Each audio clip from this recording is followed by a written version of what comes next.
Всем привет! Today I want to review this resource that I often use with my students, and it's called Russian Short Stories for Beginners by LingoMastery Publishing. So maybe you have this book, or maybe you've been thinking about buying this book on Amazon. It's pretty affordable, but you're not sure about whether or not you'll be able to work with it on your own if you're a self-learner. If that's the case, I think this video will be useful for you because I will walk you through the pros and cons about using this book from the teacher's perspective, and I will explain who this book is really for, and I will also show you how to use it effectively at any level of Russian proficiency. There are different tips for different language proficiencies, but I think any language proficiency can work with this book effectively. I will also share how the videos on my channel can support your work with this book, and this video that you're watching right now is the first video in a playlist that will feature videos from two of my YouTube channels. This one, the Russian language professor, and another one that's called Russian Beyond Basics. Because as I said, this resource would work well for any level. You just will be working with it differently. And before we start, let me play you my new jingle that I came up with the help of AI, because I always feel weird about saying please like and subscribe. So I thought I'll have a jingle say it for me. Please check it out. If you like it, please click like. If it's useful, drop a line. If you love it, hit subscribe. Like me, подпишись и комментарий напиши. Okay, first of all, let me start with the title. It's called Russian Short Stories for Beginners.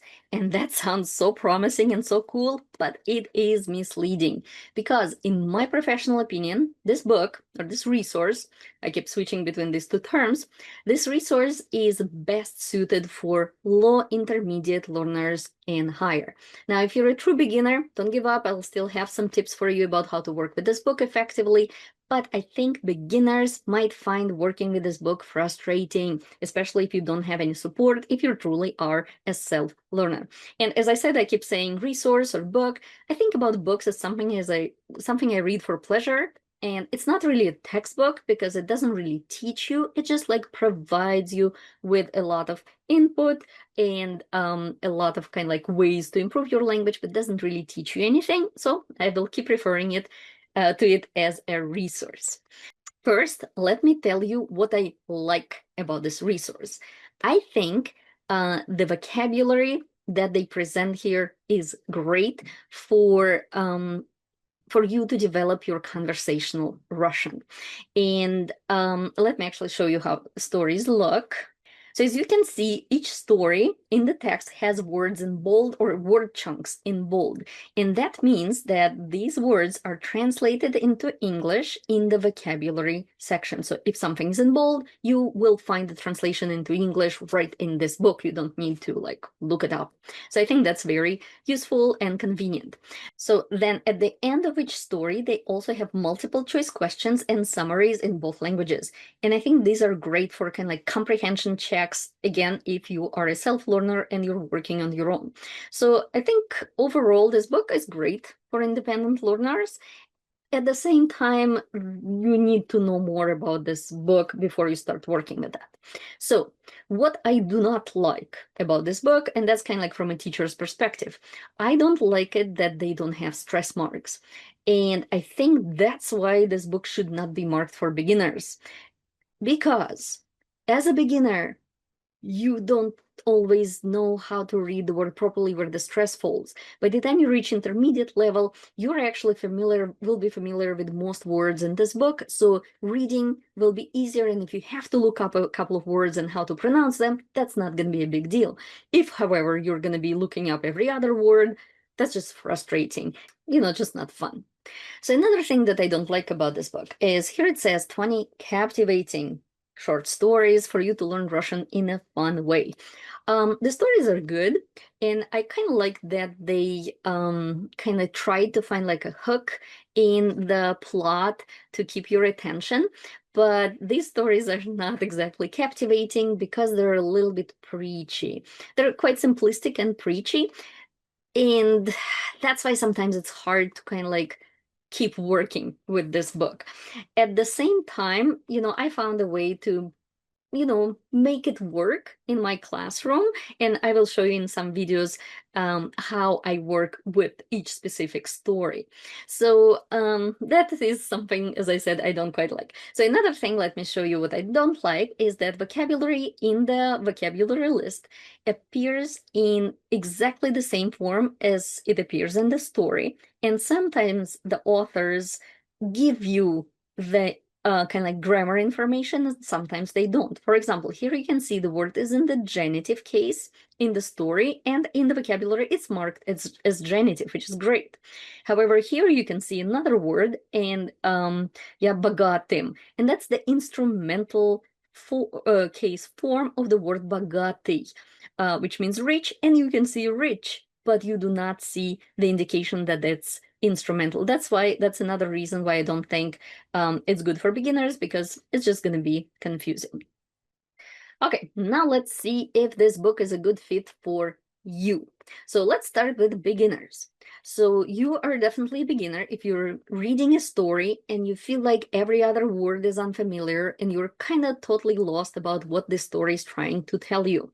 So for beginners, this book might be too hard unless you have something else. And that something else could be the videos on my channel, because after this video, that same playlist will feature 7 stories out of 20 from this book. And 7 stories are the stories that I decided I will be working with in my classes, so only 7. And as a beginner, I think that would be great for you to kind of like listen to bigger chunks of word and also read the text, whether in the book or on the screen.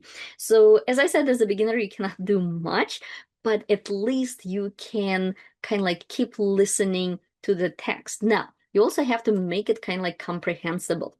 But that you can do by working through the vocabulary step by step, sentence by sentence, look it up on Google Translate, look it up in the dictionary here, but you kind of have to work through it slowly because it's way above your level.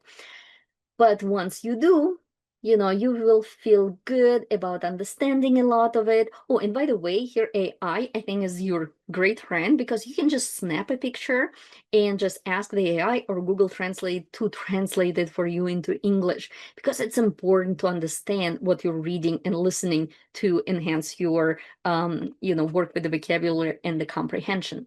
Another thing that you can do as a beginner is you can repeat after me. And you can slow down the videos and you try to repeat after me, mimicking how I pronounce the words and mimicking my intonation. And I explain it to my students, repeating after the speaker is a very important step at the beginning, because your mouth, the muscles in your mouth, need to practice forming Russian words before you start speaking Russian.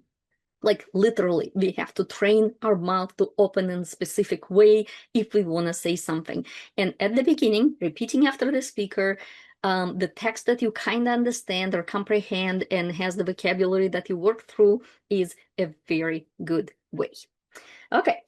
Now, let's say you are low intermediate learners or maybe intermediate learners. So at that level, you will be understanding most of the individual words and most of the meaning, but you will still struggle with nuances of the meaning. Like you wouldn't be like completely sure what the story is telling you. So for you, I would say the instructions in this book that tell you how to work with this book are pretty good for self-learners. And the idea is basically you read it, you look up the vocabulary, you read it again, you enhance kind of like your knowledge of vocabulary by working through the vocabulary with flashcards or any other way you work with it till you internalize it. And once you also go through the vocabulary, reread it a couple more times for the meaning, and then check the summary and the multiple choice questions after each story to make sure that you understood it correctly.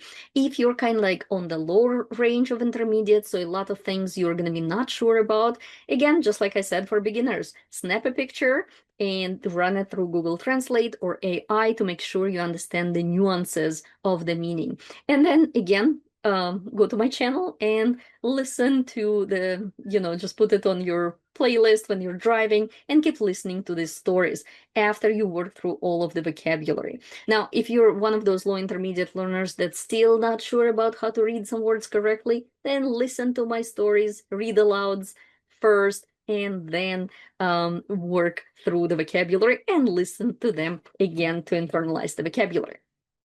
So working through the vocabulary till you really know it well and internalize it and understand the grammar behind it is very important before proceeding to other types of tasks that I recommend more for advanced learners, but you can also do it once you work through each of these stories. Okay, so if you're an advanced learner, when you read the story, you should probably understand 90% more of the text. You understand what the story is about, and maybe a couple of expressions will be new to you, and maybe a couple of nuances and meaning will escape you. But overall, you should have a pretty good understanding of what the text is about.